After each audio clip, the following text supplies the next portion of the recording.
네, 안녕하세요. 저는 엄정한 변리사라고 합니다. 네, 오늘 여의도에서 강연하는 거는 제가 태어나서 두 번째인데요. 어디였지? 중기중앙회, 거기서 한번 강의하고 오늘이 이제 태어나서 두 번째입니다. 그 정도로 저는 그냥 테헤란로에서 온 변리사라고 그냥 편하게 봐주시면 감사하겠습니다. 네, 그 일단은 테헤란로랑 여의도는 어떻게 보면 이제 9호선으로 연결돼 있고, 그다음에 올림픽대로 타면 금방 오는 곳이긴 한데, 거의 뭐 화성에서 온 남자, 금성에서 온 여자처럼 거의 어떤 진한 교류는 없었던 것 같아요. 그래서 테헤란로 쪽 얘기도 좀 많이 하지만 오늘 계속 이제 밸류에 대해서 계속 말씀을 드릴 겁니다. 그래서 오늘 원래의 제목은 이제 어떤 시가총액과 IP에 관한 그런 말씀을 이제 제목은 그렇게 나갔는데, 그 제목보다도 조금 더 구체적인 제목을 말씀드리는 게 좋겠다라고 해서 제목을 두 가지로 정했습니다. 그래서 특허로 IR하는 방법, 그다음에 상장사 특허 취득 공시 방법. 뭐 같은 얘기일 수는 있는데 좀 구체성이 좀 달라서, 그리고 제가 소속이 사실은 세 가지입니다. 컴퍼니 B 주식회사 대표이사 엄정한, 그다음에 특허법인 BLT 파트너 변리사 엄정한, 이 두 가지가 기본적인 소속이고, 그다음에 최근에 대한변리사회 기획이사가 돼가지고 그런 이제 정치적인 활동도 하고 있습니다. 일단 제 이력을 간단히 설명을 드리자면, 저는 2013년에 이제 특허법인 BLT를 설립을 했고, 그 전에 2007년도에 이제 변리사가 됐습니다. 그래서 변리사가 된 지는 꽤 오래됐습니다. 그리고 컴퍼니 B라는 회사는 컴퍼니 빌더입니다. 컴퍼니 빌더. 그래서 여의도에서는 거의 완성된 회사들이 이쪽에 상장이 되는데, 저희 테헤란로 쪽에서는 이게 거의 뭐 아프리카 회사보다도 못한 거의 뭐 한 명이서 주식회사를 만들어서 저희는 어떻게 해야 되나요? 이렇게 찾아오는데, 그분들을 accelerating 하는 게 바로 테헤란에서 지금 대유행하고 있는 그런 accelerator형 투자회사입니다. 그래서 저희는 이제 그 중에서도 컴퍼니 빌딩을 같이 한다라고 해서 컴퍼니 B라고 하는 그런 회사 이름을 만들었고요. 그리고 중기벤처부에 등록을 해야 됩니다. 이게 라이센스가 나오는 거고, 그다음에 펀드를 만들 수가 있습니다. 근데 펀드 사이즈가 저희가 지금 컴퍼니 B 투자조합 5호까지 나왔는데, 펀드 사이즈가 뭐 2억에서 8억 뭐 이렇습니다. 그래서 이거는 뭐 미래에셋에서 만드는 그런 펀드에 비하면 거의 뭐 미생물 수준인데, 근데 이제 그래도 이제 판교랑 테헤란의 IT 직장인들, 뭐 상무님들, 뭐 그리고 현대자동차, 네이버 이런 쪽의 직장인분들이 1,000만 원씩 이렇게 넣습니다. 한 구자당 1,000만 원이고, 그렇게 해서 저희는 60명의 엔젤을 보유하고 있고, 그 엔젤들이 개인 투자 조합을 결성하는 거가 까다롭기 때문에 저희가 그걸 결성을 하고, 그다음에 6월 15일 이렇게 한 달에 한 번씩 다음 오피스 아워라고, 투자 심의위원회라는 말도 안 씁니다. 저희는 오피스 아워에서 저희가 투자할 대상들을 초대를 해서 초대해봐야 뭐 인원수가 2명, 3명인 회사입니다. 그렇게 해서 비상장 주식에 투자를 합니다. 근데 차마 비상장 주식회사라고 하기도 힘들 정도의, 내일 망해도 이상하지 않을 그런 친구들한테 저희는 투자를 합니다. 네.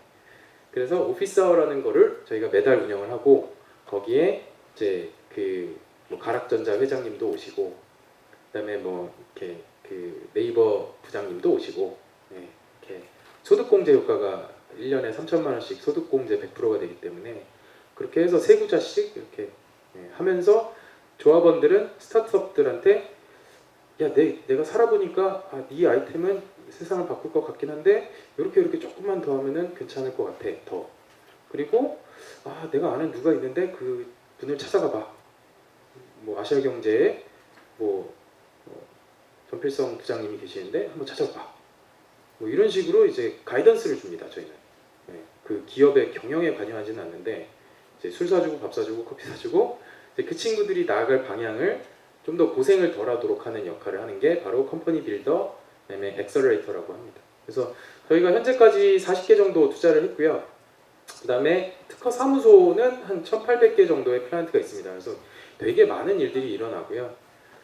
그리고 저는 변리사 출신이기 때문에 글로벌 네트워크가 있습니다. 기본적으로 변리사들은 글로벌 네트워크가 있어가지고 어디 영국 갈 때 홈페이지 검색해가지고 뭐 맨체스터에 있는 변리사 이렇게 메일 보내면 거기 가면 밥 사줍니다. 이게 저희 그 글로벌 그 스탠다드이기 때문에. 그래서 이제 딴 데 인도 변리사가 오면 저희가 밥을 사주고 그런 문화가 있어요. 그래서 그런 네트워크가 있기 때문에 저희가 이제 글로벌 엑셀레이팅이나 이런 걸로 연결시켜 오고 있고. 네. 자, 여기서 이제 그 자산에 관한 말씀을 좀 드리자면, 자, 특허 상표 디자인권 저작권은 자산입니까? 자, 자산이 아니다. 자산이 아니다. 이거는 보이지 않기 때문에 자산이 아니다. 아무도 그렇게 생각하지 않습니다. 이것은 자산입니다. 뽀로로 상표권 가지고 싶으시죠? 앉아서 그냥 뭐 1년에 뭐 수백억을 벌 수 있는데 자산입니다. 근데 자산평가가 제대로 이루어지고 있지 않습니다. 우리나라에서 상장사들도요. 네. 지금 미국에서 가장 핫한 그 비즈니스가 뭐냐면은 미국 증시가 블러핑 되었는가에 관한 그 질문에 대해서 미국 증시의 그 IR 담당자분들께서 누구랑 일을 하냐면 미국 변리사들하고 일하고 있습니다. 왜냐하면 이게 우리나라보다 거의 한 4배 정도 뭐 블러핑이 돼 있다, 뭐 너무 그 하이 밸류에이션 돼 있다라는 평가가 있는데, 아니 그러면은 부동산을 아무리 더 사도 이게 부동산이 갑자기 이렇게 많이 오르려면 우리나라 정도나 돼야 뭐 많이 오르는 거지. 미국에서는 그게 부동산이 갑자기 오르진 않잖아요. 그러니까 이게 이제 자산을 이렇게 맞추기 위한 작업 중에 가장 쉬운 방법이 뭐냐면 바로 IPR을 만들고 그 다음에 만들기만 하면 안 됩니다. 그리고 그거에 따르는 시장을 조금 만들어서 기대감을 높이고 그 다음에 이 IPR을 밸류에이션을 하는 겁니다. 그래서 변리사랑 회계사랑 이 IR 담당자랑 같이 이 프로젝트를 하는 게 미국에서 지금 엄청나게 하이 밸류에이션 컨설팅입니다. 라고 하더라고요. 미국의 저희 그 친척 컨설턴트 형이. 그렇습니다. 그래서 이건 분명히 자산이고 아직 우리나라에는 오지 않았습니다. 네, 아직 오지 않았어요. 네. 그 오지 않은 이유에 대해서는 제가 나중에 또 한번 말씀을 드리도록 하겠습니다. 분명히 우리나라에서는 IFRS 회계기준, 국제회계기준 그 구판에 의해서 무형자산에 대해서 평가를 하도록 되어 있습니다. 근데 저쪽 3.1회계법인에서도 지식재산 파트가 있습니다. 근데 제대로 평가를 못하고 계십니다. 네. 그러니까 변리사가 3.1회계법인에 소속돼 있다는 얘기 들어보셨어요?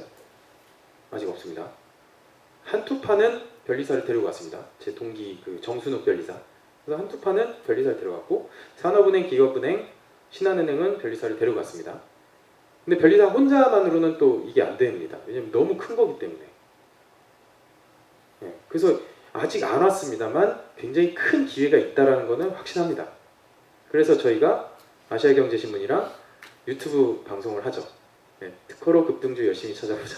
그래서 특급 열차를 하고 있습니다. 그것도 저희가 계속 스터디하는 과정이라고 봐주시면 될 것 같아요.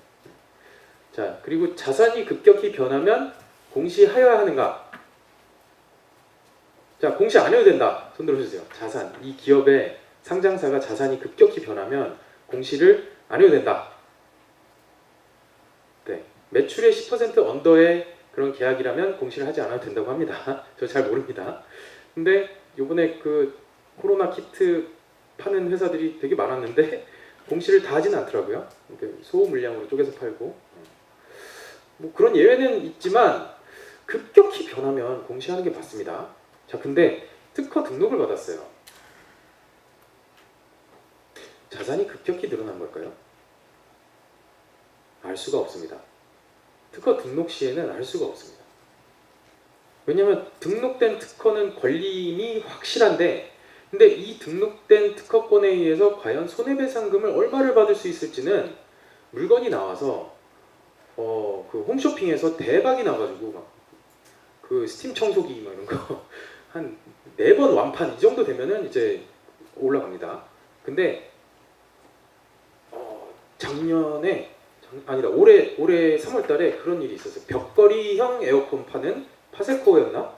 그 회사가 무슨 특허가 등록을 받았다 했는데 이게 막 올라가는 거예요. 주가가. 벽걸이형 에어컨이 저 창문 거리형 에어컨. 그래가지고 이거 뭐지 하고 그 회사 특허를 봤는데 괜찮더라고요. 특허 포트폴리오가 일단은 개수 자체도 괜찮고 내용도 괜찮아요. 그래서 그러면은 이 등록 특허가 나왔을 시점에서 얼마 안 되긴 했지만 한 1년, 2년 정도밖에 안 지났지만 이거는 틀림없이 중요한 자산의 변동인 거는 맞는 것 같아요. 그러니까 정답은 없습니다. 저는 이제 이런 금융 쪽을 잘 모르는 사람으로서 이제 IP와 금융과의 관계를 이제 한번 계속 질문을 던지고 있는 내용입니다. 그래서 한번 여러분들 그 IR과 PR과 그다음에 이쪽 금융 파이낸스 쪽에 관심이 많은 저보다 훨씬 더 많은 그런 지식을 가지고 계신 분들이 한번 이쪽에 관심을 가져주시면 그럼 재밌을 것 같습니다. 일단 구글에서 특허 취득 공시를 검색을 하시면 이제 이 이미지가 뜹니다. 그래서 그 딱 누르시면 제가 그 브런치에다가 쓴 글이 있습니다. 그래서 오늘 그 내용을 바탕으로 하기 전에 그 특허 열차는 그 특허로 급등주 열심히 찾아보자 라는 이름으로 아시아경제신문과 함께 유튜브에서 방송하는 상장사 주식 분석 방송입니다. 그래서 핸드폰을 꺼내주시고요. 유튜브를 이렇게 앱을 이렇게 열어주시고요. 네, 시간은 충분하니까. 네. 왜 출연자가 저 유연석 기자랑 같이 출연하고 있어요 지금. 네. 하여튼 요 특허로 특급 열차 한 칸 띄고 아시아경제신문 이렇게 하시면 좀 더 정확하게 재생 목록 85개짜리 나옵니다. 아시아경제신문에서 대대적으로 이렇게 밀어주셔가지고 저희 아시아경제신문 유튜브 채널에 탑에 올라가 있습니다. 그리고 사실 저는 여기에서 처음에 작년에 우리가 시작을 했을 때 가장 두려웠던 그 상대방이 여기였어요. 여기 바바홈 TV. 네. 불이니 부동산을 우리가 이길 수 있을까 했어요. 우리는 완전 무형자산인인데 부동산이 사실 더 핫하지 생각하면서 이제 바바홈도 저는 몇 개 보면서 되게 잘하신다. 생긴 것도 좀 우리 엄마는 잘생겼다고 하는데 이걸로 될 수 있을까? 하지만 또 우리 유연석 기자님께서 수려한 언변으로 많이 도와주셔가지고 지금은 이제 컨텐츠 수에서는 1등입니다. 조회수는 잘 모르겠어요. 근데 컨텐츠 수는 저희가 압도적인 1위를 하고 있고 한번 재미삼아서 한번 보겠습니다. 이거 엄정한 메리사입니다. 일단 인트로가 좋아요.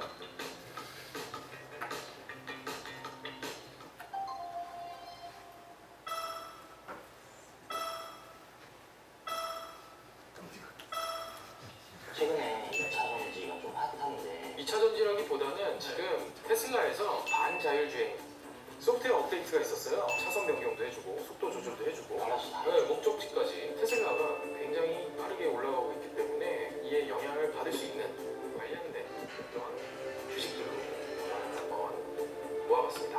첫 번째로 설명할 종목은 MS 오토텍. MS 오토텍 어떤 기업이죠? 자동차에서 가장 외형의 핵심인 기타 관련된 알려져 있고 전기차에 한정된 개미 운동에 영향을 받아서 이 회사도 다시 장기적인 안목을 이제 두었다. 아무튼 앞부분은 이제 그 일반적인 주식 방송과 비슷하게 갑니다. 그래서 거의 5분인데 5분 중에 3분은 이제 회사 이야기, 그다음에 기술 이야기 나오고 이제부터 이제 특허 얘기가 나옵니다. 스탬핑, MS 오토텍만의 그런 그 단조 공법이 있어요. 그래서 그 공법에 관한 특허가 상당 부분을 차지하고 금속 성형 그런 특허들이 굉장히 많이 있습니다. B2B 기업이다 보니까 상표 쪽에서는 좀 상표를 그렇게 신경 쓸 필요는 없습니다. 글로벌 B2B이기 때문에 그냥 MS 오토텍만 지키면 되니까 로고, 그다음에 MS 오토텍이라고 하는 그런 글자, 요게 이제 내 건을 출원해서 내 건을 하는 그 드립인가 싶어요. 그리고 마지막에 이제 총정리하고 그다음에 그 다음 화 예고를 하고 네, 지금까지 이렇게 MS 오토텍에 대해서 그런 구조로 돼 있습니다. 계양전기 하는 그 드립. 예초기도 유명하죠. 한국의 혼다가 되려면 좀 열심히 해야 되지만 다음 시간은 계양전기에 대해서 알아보죠. 뭐 이런 식으로 이제 하고 있습니다. 그래서 5분짜리 영상도 사실 좀 길어요. 그래서 이런 식으로 좀 되게 저희 PD님들이 너무 그 김희윤 기자님도 그렇고 저희 윤 PD님도 그렇고 너무 이분들이 언제 스카웃을 당할지가 제가 지금 계속 보고 있는데 너무 잘해요. 너무 잘해. 그래서 저는 이제 그냥 스크립트 대충 만들어서 이제 유현석 기자님하고는 지금 거의 1년 가까이 하고 있으니까 두 번 입학건이 이제 대충 얘기하면 알아서 그냥 너무 재밌게 편집을 해주셔가지고 그렇게 하고 있습니다. 근데 이제 이거는 평범한 인터넷 주식 방송은 아니고 상장사의 특허 상표 디자인권 기초로 해당 기업이 기업 활동을 제대로 하고 있는지는 변리사가 알 수 있습니다. 그러니까 이 회사가 그 재무제표를 속이고 있는지 그럼 변리사가 잘 모릅니다. 네. 근데 기업 활동을 잘 하고 있는지는 저희가 알 수 있습니다. 네. 예를 들면 뭐 PEF가 인수한 다음에 그 다음에 출원량이 급격히 줄어들면 그러면 이 PEF는 사실은 그냥 별로 회사를 키울 마음이 별로 없는 거죠. 그러니까 기술주 같은 경우에. 그러니까 제대로 회사를 키울 거면은 특허 수가 계속 늘어나야 되는 게 맞거든요. 근데 PEF가 만약에 딱 이렇게 M&A 한 다음에 갑자기 특허가 이렇게 늘다가 갑자기 뚝 한 다음에 열자야. 그러면은 연구소 사람들 다 잘랐다는 얘기입니다. 그러니까 전체 직원 수로는 몰라요. 그 네이버 주식이나 이런 데 보면은 직원 수 몇 명 나오잖아요. 근데 그 직원 수는 이제 뭐 채울 수 있겠죠. 근데 연구소 파트를 만약에 제거를 했다. 기술 기업이. 이 회사는 그냥 그럼 뭐 유통회사로 바꾸는 방법도 있겠죠. 근데 어쨌든 그 기업 활동이 비정상적으로 그러니까 바뀌었다라고 저희는 판단할 수가 있습니다. 저희는 연구자가 누군지까지 다 디테일하게 들여다볼 수 있기 때문에 변리사들은. 자, 그리고 연구 개발을 활발히 하고 있는지. 그러니까 이렇게 늘다가 갑자기 이렇게 감소하는 기업도 있습니다. 이렇게 모자형으로 그래프가 가는 경우가 있습니다. 그러면은 이게 뭔가 연구소장님이 뭔가 좀 연구소 분위기를 해하고 있구나, 뭐 이런 추정을 할 수가 있습니다. 그리고 저희는 전화가 가능합니다. 그러니까 공대 나왔기 때문에 계양전기에 혹시 그 연구소에 다니는 그 우리 그 동창회 사돈의 팔촌에 좀 소개시켜줘. 그러면 이제 그게 바로 가능합니다. 그래서 전화해서 이런 기술 분야에 대해서 좀 얘기해 줄래? 그러면은 술술술술. 원래 공대 애들끼리는 그런 부분에 대해서는 그냥 서로 이제 그 품앗이 문화가 있기 때문에 그런 거. 그래서 이제 근데 우리 회사는 글렀어. 그러면은 그렇구나. 네, 그런 이제 연구소 문화가 기술 기업에서는 굉장히 중요하기 때문에 그런 부분. 그 다음에 새로운 브랜드를 앞세운 신상품이 언제쯤 나올지, 이것도 저희 특급 열차에서 가끔 합니다. 뭐 화장품 기업이라든가 뷰티 아니면 메디컬 디바이스 이런 쪽에서는 상표에 신경 굉장히 많이 써요. 그리고 이 상표가 군집을 이뤄서 나옵니다. 뭉티기. 그래서 저 GTC 웰리스인가 거기 마스크 만드는 그런 데는 뭐 오페라 무슨 오페라 뭐 이런 식으로 하다가 갑자기 무슨 팬텀 뭐 이런 식으로 그런 상표군을 이뤄서 나옵니다. 그리고 상표는 출원하고 나서 4일 뒤에 바로 공개되기 때문에 이거 지켜보고 있으면 이 회사에서 내년, 그러니까 보통 제품이 양산되기까지 그래도 한 6개월에서 1년은 걸리기 때문에 그래서 내년 상반기쯤에 이런 제품이 나오겠구나 시장에서. 그리고 뭐 저희가 에버콜라겐 그때 특급 열차에서 봤죠. 에버콜라겐 한 그 회사 이름 까먹었는데 그리고 나서 저희가 그 상표가 느는 걸 봤어요. 그때 특급 열차 하면서. 근데 그리고 나서 김사랑 씨 얼굴이 버스에 계속 도배가 되고 먹으면 예뻐져요 뭐 이런 식으로 이렇게 그 버스 광고나 이런 것들이 계속 나오더라고요. 그래서 이게 이제 우리가 상표를 계속 보면 이런 것들을 추정을 할 수가 있겠다. 뭐 단기 투자는 당연히 안 되는데 장기적으로 이 회사가 어떤 의지를 가지고 있는지는 알 수 있겠다. 자, 그리고 새로운 디자인을 입은 제품이 언제쯤 시장에 나올지. 요건 이제 디자인 등록이라고 하는 게 있는데, 디자인권이 있는데, 이 디자인권은 사실 우리나라에서 신경을 많이 안 쓰다가 애플 삼성 소송 이후에 신경을 많이 쓰기 시작했습니다. 왜냐면 애플이 디자인으로 삼성을 이제 이렇게 막 곤란하게 했기 때문에, 그 다음부터는 하드웨어 회사들이 디자인권을 신경을 많이 쓰고 있습니다. 아무튼 매주 화요일, 목요일 장 마감 후에 업로드가 되니까 구독하기 눌러주시고, 혹시 우리 회사도 상장사인데 특급 열차에서 한번 다뤄주세요. 그러면은 우리 뒤에 유현석 기자님한테 말씀하시면 네, 저희가 곤란하지 않는 선에서 이렇게 재밌게 다뤄드리도록 하겠습니다. 아무튼 세원 셀러텍이 저희가 네 번째로 했던 그런 그 종목이었는데 재밌었어요, 솔직히. 이 회사가 펌프랑 밸브랑 저 화학 공장하는 회사였었는데, 근데 바이오를 하겠다는 거예요. 그래서 여기 계신 분들 많이 아시겠지만, 상장사 옛날에 막 상장사 뭐 외제차 사다가 팔고 막 이런 회사가 갑자기 바이오를 한다고 그러고 회사 이름을 바꾸고 그러면 이제 이러다가 갑자기 주가가 막 달리기 시작하면 늦기 전에 들어가야 되나 하면서 이제 매우 관심이 높아지다가 이제 뭐 이상을 통과했다, 미국에서. 그러면 이제 이렇게 막 올라가잖아요. 그래서 이게 이제 그 어떻게 보면은 이제 튜닝된 바이오 회사들, 그러니까 원래부터 교수님 출신들 말고 튜닝된 바이오 회사들에 대한 의심이나 이런 게 되게 많은데, 저도 역시나 그렇고요. 근데 세원셀러텍 같은 경우에는 대표님이 물론 뭐 바이오 전공자는 아니시지만 뭐 가업을 이으신 것 같아요. 근데 했는데 회사를 바꾸셨는데 뭔가 이 인공뼈나 인공 조직이나 이런 거에 대해서 이제 되게 열심히 하시더라고요. 그래서 뭐 성과도 나오는 것 같고, 그래서 되게 이종 부분이고 차라리 계열 분리를 해서 했으면 하는 그런 발언도 여기 있는데, 계속 이제 같은 회사 내에서 부서를 달리해서 하는데 특허가 계속 나와요. 이쪽에, 양쪽에 바이오 쪽도 계속 나오고 이 그 엔지니어링 쪽도 계속 나오는 거예요. 그래서 야, 희한하다. 언젠가 분리하겠지. 근데 희한하다. 그래서 이 회사는 제가 기억에 좀 많이 남아서 영상 안 만들고. 자, 이제 두 번째입니다. 그래서 특허 취득 공시가 이게 자율공시입니다. 자율공시. 그러니까 금융위원회에서도 이거 잘 책임지기가 힘들어서 그런 것 같아요. 그러니까 이게 보면은 자산의 변동 씨앗은 맞는데, 이 특허 결정이 났을 때 사실은 특허 결정 나고 나서 특허 등록이 안 되고 그냥 포기하는 경우도 많이 있습니다. 그렇기 때문에 특허청에서 특허 결정을 내려줬을 때 사실은 공시를 해야 되는데, 근데 무조건 그러면은 또 어쨌든 등록을 안 하면 주주들이 뭐라고 하잖아요. 그러니까 이걸 갖다가 공시를 하는 것과 안 하는 것은 너희들이 알아서 해라 라고 해서 자율공시입니다. 그래서 이거를 보면서 상장사들이 이게 무엇을 공시해야 되는지 잘 모르고 있다라는 어떤 진짜 강한 확신이 들었습니다. 여기 오신 분들 중에 이제 주담 선생님들께서는 고민이 많으실 겁니다. 이게 연구소장님이 우리 특허 받았어 이러면서 뭔가 메일을 툭 주시긴 하는데, 이거 뭐 어떻게 해야 되는지 이게 이제 당황스러우실 때가 되게 많으실 겁니다. 그래서 이제 고생하시는 우리 주담 분들 대상으로 이제 팁 4가지를 이제 말씀을 드리려고 하겠어요.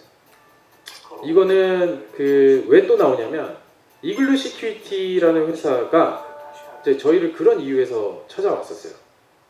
자기네가 우리나라 보안 업계에서 그래도 나름 20년 해가지고 직원 800명에 국정원도 우리 고객인데, 그래서 보안 관제 쪽에서 우리가 평창 올림픽도 했고 어쩌고저쩌고 주가가 안 올라요.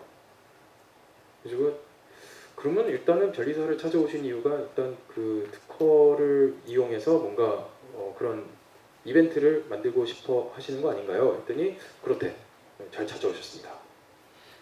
그래서 연구소 인원이 몇 명인가요? 했더니 한 50명 넘죠? 그래가지고 그래요? 그러면 이제 연구소 직원분들을 만나게 해주세요. 그래서 저희 변리사 4명이랑 그쪽 변리사 한 30명, 그쪽 연구원 30명이랑 이제 계속 만나요. 계속 만나면서 이제 특허를 하나하나씩 이제 만들어가는 거죠. 그 사람들 머릿속에 있었던 굉장히 좋은 아이디어들을 끄집어내는 게 또 변리사의 능력이기 때문에 그래서 질문을 막 던지는 거예요. 아니 그거는 뭐 SK 인포스에서 이미 했던 거 아닙니까? 그러면서 막 이제 공격하고 이제 막 그쪽 연구원들은 아 근데 이게 조금 다른데 이게 완전히 생산성을 10% 정도 높여줍니다. 그래요? 그러면은 그걸 이제 물리 모델을 그려서 한번 우리가 발명 신고서를 써봅시다 하면서 발명 신고서를 같이 만들어줘요. 그래서 이글리시 KT가 그렇게 해가지고 다음 주에 뭔가 보도 자료가 나옵니다. 네. 뭔가 와장창 이렇게 많이 이제 늘어나는 그 기사가 나올 건데, 아무튼 고민이신 거죠. 그러니까 이글리시 KT라는 회사를 아시는 분들은 아시겠지만 뭔가 폭발적인 솔루션이나 이런 게 아니라 보안 관제거든요. 보안 관제예요. 그래서 안정성, 회사 자체가 굉장히 안정성 추구해야 되는데 주주들은 불만인 거죠. 내가 이 주식을 샀는데 왜 주가가 계속 그 철길을 따라 달리냐. 그래서 이제 그 이글리시 KT 쪽에서는 이제 그거에 대해서 되게 좋으신 분들이에요. 되게 좋은 분들이라서 이분들은 이제 솔루션을 몇 가지를 이제 찾아서 기획을 해서 실행을 해보시는 거죠. 그래서 IP를 통한 리밸류에이션을 시도하고 계시는 겁니다. 그래서 이거 검색하시면 되고, 제가 이제 말씀드릴 이 컨텐츠는 아직 방송화되지는 않은 컨텐츠입니다. 그리고 방송에 적합하다고 생각하지도 않고요.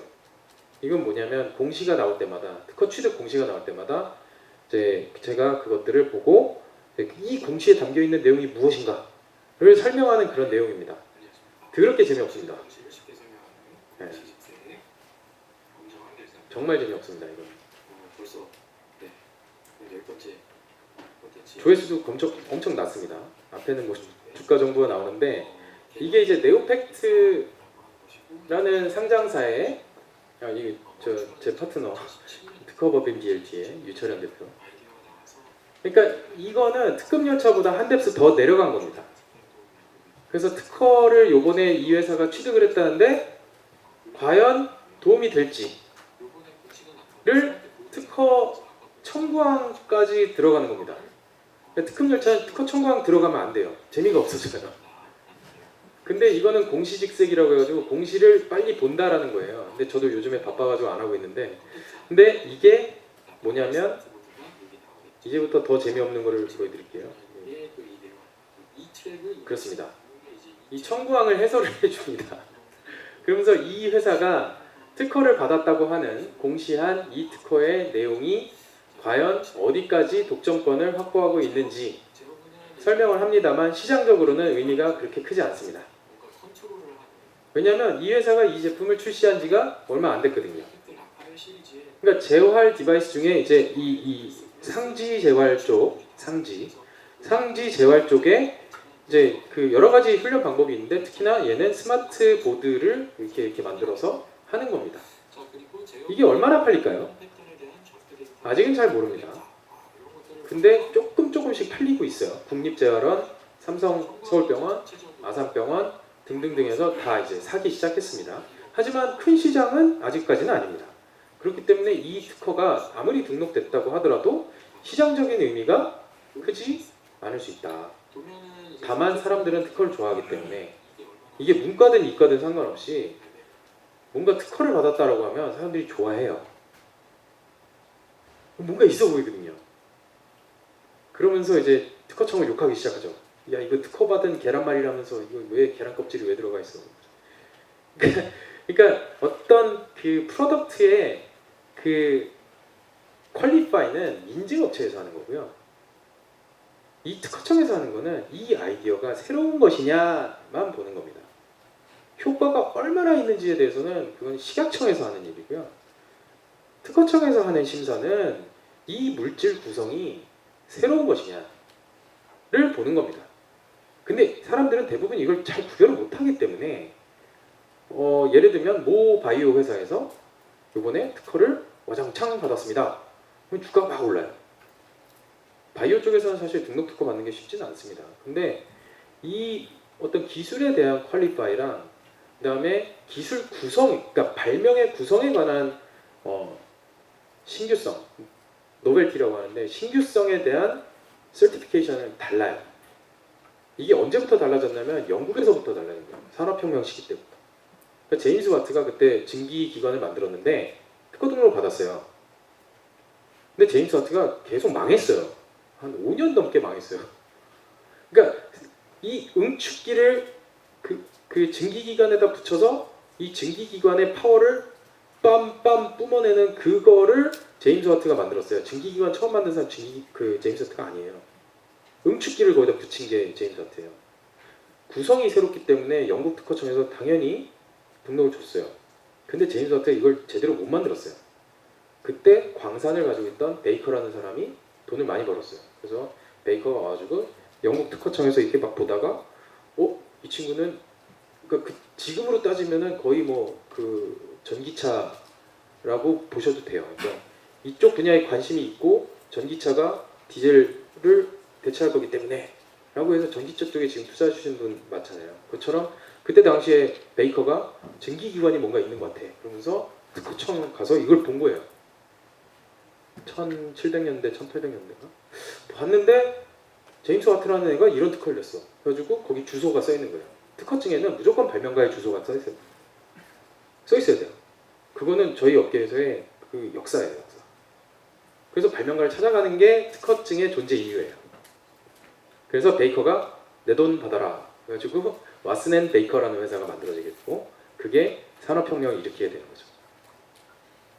그래서 이 내용에 대해서는 사실은 알기가 쉽지 않으실 겁니다. 이 청광에 대해서. 근데 이런 거를 이제 통역해주는 사람들이 있다면 그렇다면 여의도와 테헤란이 좀 더 이렇게 만날 이유가 생기지 않을까 그런 생각을 좀 많이 하면서 변리사들이 이제 그런 것들 많이 하고 있고요. 이제 마무리하겠습니다. 자, 그래서 이제 구체적으로 IR 하시는 분들이 많이 오실 거라고 얘기를 들어서 이제 특허 공시를 할 때 주의사항 4가지를 말씀드리면서 끝내도록 하겠습니다. 첫 번째, 등록된 모든 특허를 공시해야 되는가? 우리 회사는 기술회사, 신규성, 진보성 얘기 안 해서 참 다행이긴 한데 뭐 네가 하는 얘기 거의 한 30%는 내가 이미 다 알고 있는 거야. 이런 분들이 여기 계십니다. 그래서 근데 우리는 특허를 굉장히 많이 내는데 그러면은 맨날 특허 공시를 해야 되냐? 그렇지는 않습니다. 그래서 특허 취득 공시는 자율 공시 사항이기 때문에 획득한 모든 특허를 공시할 필요는 없습니다. 다트에다가 이렇게 올리는 거는 자유입니다. 안 올리셔도 됩니다. 네. 근데 벤처 출신 상장사들은 올립니다. 왜냐하면 매출이 약하기 때문에. 그래서 제가 좋아하는 사이토젠 같은 경우에는 매출이 8억 원입니다. 근데 이 회사는 괜찮아요. 기술이. 그러니까 혈중 암세포를 걸러내는데 살아있는 채로 걸러내요. 그러니까 반도체 기술과 그 바이오 테크놀로지를 결합을 해가지고 그렇게 해서 혈중 암세포를 이렇게 걸러내서 암이 전이되고 있는지를 갖다가 분석을 하는 회사인데 근데 바이오 쪽, 그러니까 반도체 쪽에서는 이건 쉬운 기술인데 이제 이걸 바이오랑 접목을 하니까 이게 되게 괜찮은 기술이 된 거죠. 그리고 바이오 쪽에서는 사실은 한 10년 정도 계속 이야기가 됐던 기술이고 근데 거기서는 특허 받았다 그러면 무조건 올려요. 국내 특허, 유럽 특허, 미국 특허, 일본 특허 그냥 다 올립니다. 계속. 그래서 사이토젠이 특허 공시를 되게 많이 하고 네오팩트도 많이 합니다. 그래서 기술 특례 상장된 회사들은 특허 취득했다 공시를 하는 게 맞습니다. 그 매출이 밸류에이션의 전부는 아니잖아요. 자, 근데 문제는 이제 삼성전자입니다. 삼성전자는요 하루에 등록받는 특허가요 거의 못해도 한 50건에서 100건은 될 겁니다. 그거 다 공시했다가는 그래서 1년에 뭐 수백에서 수천 건씩 특허를 취득하는 기업들의 경우에는 오히려 더 고민이 될 겁니다. 뭘 공시하고 뭘 공시하지 않아야 될지. 그래서 그냥 별로 공시 안 합니다. 대기업들은 오히려. 그래서 일단은 모든 특허 취득 공시를 할 필요는 없다. 자, 근데 상표나 디자인권도 공시하셔도 됩니다. 당연합니다. IPR이기 때문에. 자, 두 번째, 해외 특허 취득 사실도 공시해야 하는가? 자, 여기서 보시는 이 화살표가 뭐냐면은 PCT 국제 특허라고 하는 겁니다. 뭐 코로나 때문에 잠깐 좀 영향은 있긴 하지만 이 우리나라에서 낸 특허를 전 세계 224개국에 1년 안에 동시 출원할 수 있습니다. 그게 PCT에 의한 아까 제가 말씀드렸지만 변리사들은 태생적으로 글로벌입니다. 변리사 치고 영어를 못한다? 그러면은 그건 좀 안 되는 겁니다. 영어 다 잘해야 됩니다. 물론 이 말은 좀 못할 수 있어도 글은 무조건 영어는 돼야 됩니다. 이게 그러니까 우리나라에서 특허 출원한 걸 기초로 해가지고 PCT 파일링을 1년 안에 12개월 안에 하고 그리고 나서 2년 반 전에 자기가 나갈 국가를 선택을 할 수가 있어요. 네. 전제 조건이 1년 안에 PCT를 갈 건지를 선택은 하긴 해야 됩니다. 요때 돈이 한 350만 원 나가요. 한국 특허 낼 때 처음에 출원할 때 돈이 한 200만 원 정도 나가요. 그리고 등록 여부와 상관없이 1년 안에 PCT 할 겁니까? 라고 제 특허사무소에서 물어보게 돼 있습니다. 물어봐야 돼요. 할 거예요. 그러면은 2년 반이 지나기 전에 어느 나라 가실 거예요? 그래서 그때 224개국 다 선택하면 돈이 어마어마하게 많이 나오고요. 그 중에 뭐 미국, 일본, 유럽, 중국 이렇게만 할래요. 요게 제일 많이 나가니까. 그러면은 이제 그 각각의 돈을 내고 각 나라에 진입을 해서 그때부터 그 나라의 심사관들이 심사를 합니다. 물론 이 시기를 당기는 것도 있고 늦추는 전략도 있고 뭐 여러 가지가 있습니다. 되게 복잡합니다. 근데 어쨌든 기본적으로 특허는 우리나라 시장이 만약에 큰 아이템이면 해외 특허 안 나가셔도 돼요. 근데 사이토젠 같은 회사들은 꿈이 크더라고요. 지금 매출액이 8억밖에 안 되는데 근데 뭐 존슨앤존슨에서 우리 거를 1년에 뭐 몇백 개를 쓰게 될 거야. 뭐 그런 얘기를 막 하고 다니시니까 저는 그리고 믿어요. 그럼 그 회사가 잘 될 거라고 생각을 합니다. 그러면은 그 회사들은 유럽 특허를 받았다? 그러면은 해야 되는 겁니다. 근데 예를 들어서 뭐 싱가포르 특허를 받았다? 그 정도까지는 뭐 크게 할 필요는 없습니다. 왜냐면 싱가포르 시장이 작으니까. 근데 예를 들어서 싱가포르의 주식을 상장시킬 계획인 회사, 자회사가 싱가포르에 있어가지고 그 자회사가 싱가포르 그 IPO 마켓에 상장될 예정이 있는 회사다. 그러면 싱가포르 특허 획득 사실을 공시하는 게 맞습니다. 네, 아시겠죠? 그래서 지사가 만약에 그 나라에 있는 나라면은 그 나라의 IPR 획득 사실을 공시하는 게 권장됩니다.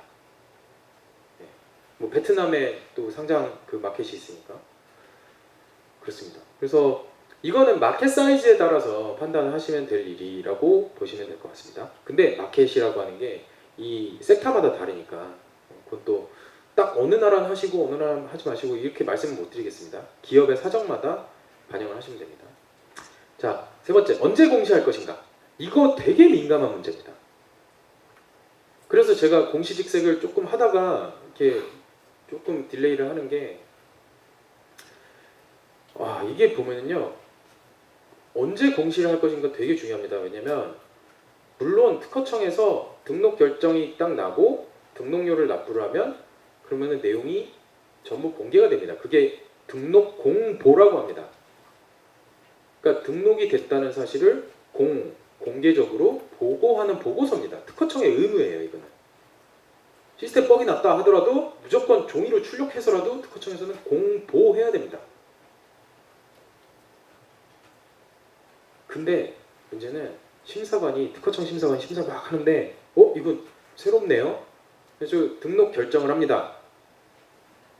등록 결정을 해도 특허는 공개가 되지 않습니다. 등록 결정을 하고 나서 설정 등록료를 내가 납부를 해야 그래야 권리 번호가 나오고 특허권 번호가 나오고 등록 공보가 그 다음 주나 이렇게 나옵니다. 이게 좀 약간 되게 미묘한 부분이에요. 그래서 어떤 회사들은 요걸 합니다. 요걸 해요. 이게 이제 기타 경영상의 특허권 취득 자유공시사항인데 이건 다트에 나오는 겁니다. 그리고 언론사들이 이거를 받아서 이렇게 써주시기도 하고 보고를 해주시기도 하고 그러는데 이게 언제 해야 될지가 헷갈립니다. 주식 담당하시는 분 입장에서.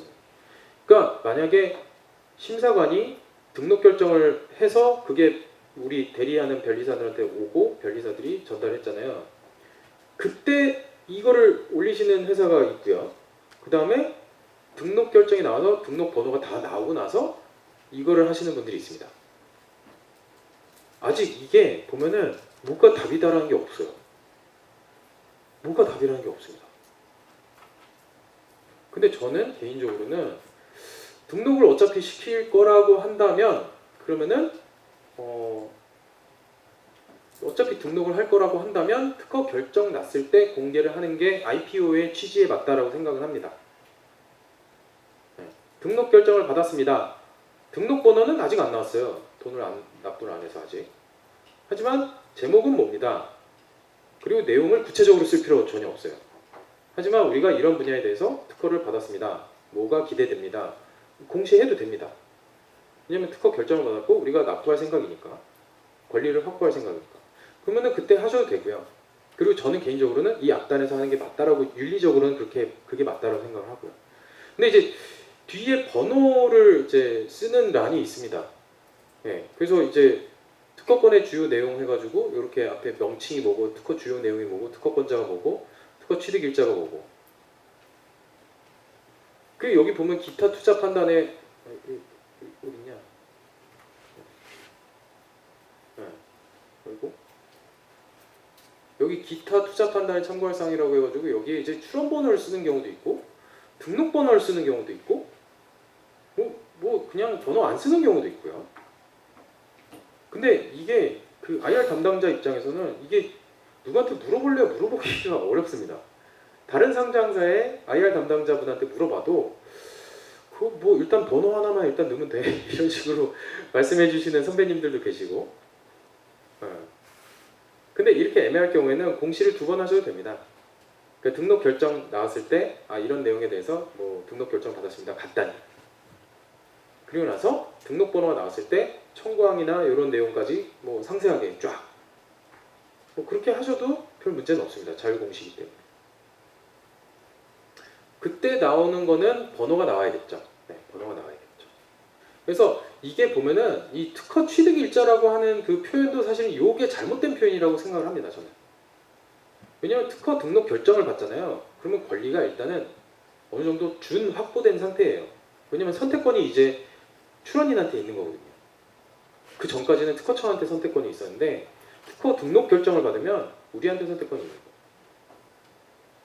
그러면은 준 등록이 됐다라고 보고 공시를 하는 게 맞다라고 보고 그리고 여기 취득일자 글쎄요 특허 등록 결정일자 뭐 이렇게 좀 항목이 바뀌어야 된다고 봅니다. 이게 다트에서 이게 아마 잘 몰라서 그러실 수도 있는데 하여튼 그렇습니다. 그래서 그리고 마지막 이 특허 취득 공시의 중요한 내용은 뭐냐면 5번, 7번이에요.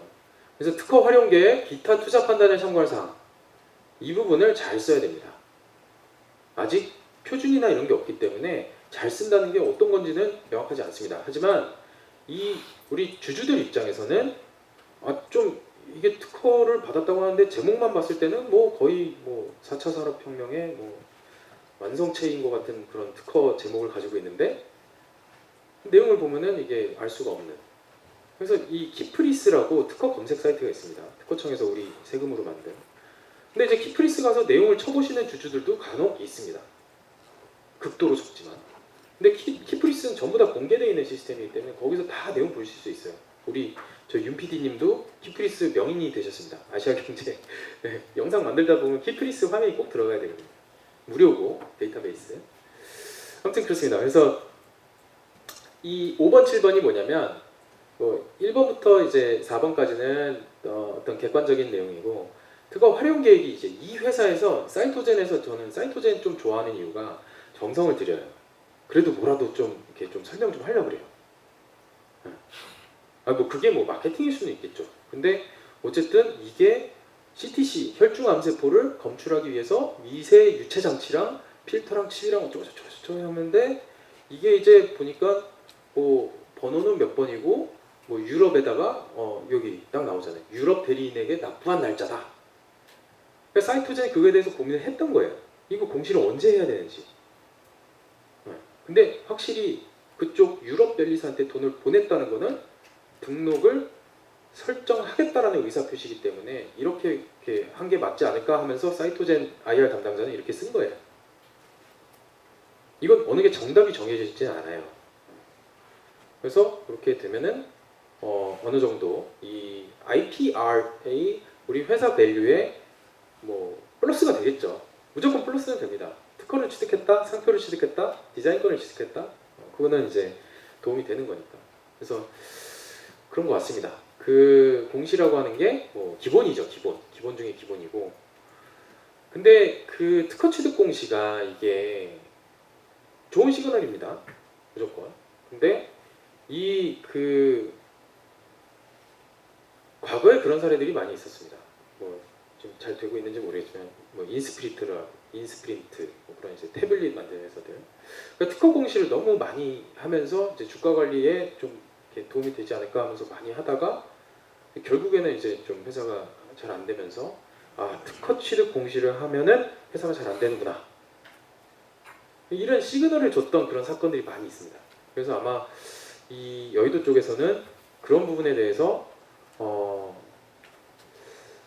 뭐 공개된 정보니까 이건 뭐 다 아는 거 아니야? 라고 생각하면서 좀 넘어간 부분이 있지 않을까라는 생각이 좀 하고 있습니다. 하지만 저는 변리사이고 누구보다 이제 스타트업 투자나 이런 쪽에 많이 하고 있고 그다음에 주식 투자도 이제 가끔 하고 그렇기 때문에 이 분명한 것은 삼성, LG 같은 경우에는 물론 힘들 때 조금 수를 줄이긴 해요. 특허 수를 줄이긴 하는데 근데 분명한 것은 이런 글로벌 회사들은 보면은 이 경영이 어려워도 이 특허, IPR의 수, 그러니까 특허뿐만 아니라 상표와 디자인 그런 거에 대해서 이제 투자를 아끼지 않는다. 이걸 비용으로 생각하지 않고 미래를 위한 투자라고 생각을 한다라는 것입니다. 그래서 오늘 이제 제 강의를 들어주셔서 너무 감사하고요. 이따가 네트워킹 시간에 더 자세히 이야기 나눴으면 감사하겠습니다.